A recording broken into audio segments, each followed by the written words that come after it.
আজকের দিন আমাদের সবার জন্য একটা লজ্জার দিন যে কংগ্রেসের রাজ্যিক সভাপতি সাংসদ গৌরব গগৈর বিরুদ্ধে যে অভিযোগ আজকে আমরা দেখেছি, যে এভিডেন্স সহ যে সাংবাদিক সম্মেলনে মাননীয় মুখ্যমন্ত্রী যেভাবে খুলাসা করেছেন এসআইটি তদন্তের যে রিপোর্ট আসাম পুলিশের, এবং সেটাতে দেখা গেছে যে গৌরব গগৈ এবং ওনার পত্নী ভারত বিরোধী চক্রান্তে পাকিস্তান যে হ্যান্ডলার হিসাবে তারা এখানে কাজ করেছেন।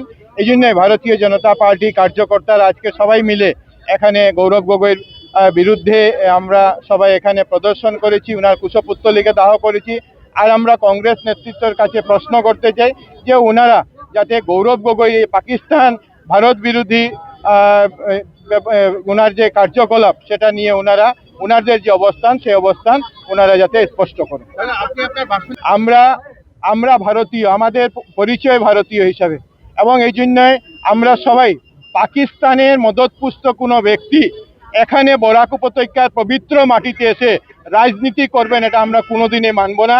আর এই জন্যই যাদের মধ্যে স্বাভিমান আছে, যাদের মধ্যে দেশত্ববোধ আছে, এরকম প্রত্যেক কংগ্রেসীদেরকে আমার অনুরোধ থাকবে যে তারাও যাতে আমাদের এতে এগিয়ে আসুন। রাজনীতির জায়গায় থাকবে, দেশ না থাকলে আমাদের রাজনীতি করার কোনো জায়গা থাকবে না।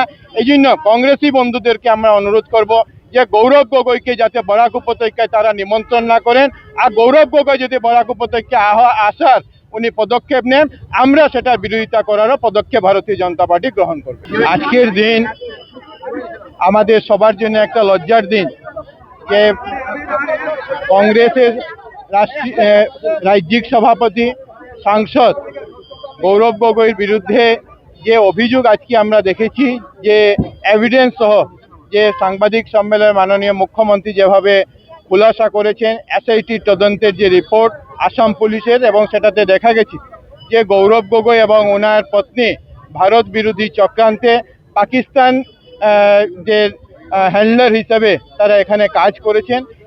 ভারতীয় জনতা পার্টি কার্যকর্তারা আজকে সবাই মিলে এখানে গৌরব গগৈর বিরুদ্ধে আমরা সবাই এখানে প্রদর্শন করেছি, ওনার কুশপুত্তলিকা দাহ করেছি। আর আমরা কংগ্রেস নেতৃত্বের কাছে প্রশ্ন করতে চাই যে ওনারা যাতে গৌরব গগৈ পাকিস্তান ভারত বিরোধী ওনার যে কার্যকলাপ সেটা নিয়ে ওনাদের যে অবস্থান সেই অবস্থান ওনারা যাতে স্পষ্ট করেন। আমরা ভারতীয়, আমাদের পরিচয় ভারতীয় হিসাবে, এবং এই জন্যই আমরা সবাই পাকিস্তানের মদতপুষ্ট কোনো ব্যক্তি এখানে বরাক উপত্যকার পবিত্র মাটিতে এসে রাজনীতি করবেন এটা আমরা কোনোদিনই মানব না। আর এই জন্যই যাদের মধ্যে স্বাভিমান আছে, যাদের মধ্যে দেশত্ববোধ আছে, এরকম প্রত্যেক কংগ্রেসীদেরকে আমার অনুরোধ থাকবে যে তারাও যাতে আমাদের এতে এগিয়ে আসুন। রাজনীতির জায়গায় থাকবে, দেশ না থাকলে আমাদের রাজনীতি করার কোনো জায়গা থাকবে না। এই জন্য কংগ্রেসী বন্ধুদেরকে আমরা অনুরোধ করব যে গৌরব গগৈকে যাতে বরাক উপত্যকায় তারা নিমন্ত্রণ না করেন, আর গৌরব গগৈ যদি বরাক উপত্যকায় আসার উনি পদক্ষেপ নেন, আমরা সেটার বিরোধিতা করারও পদক্ষেপ ভারতীয় জনতা পার্টি গ্রহণ করবে।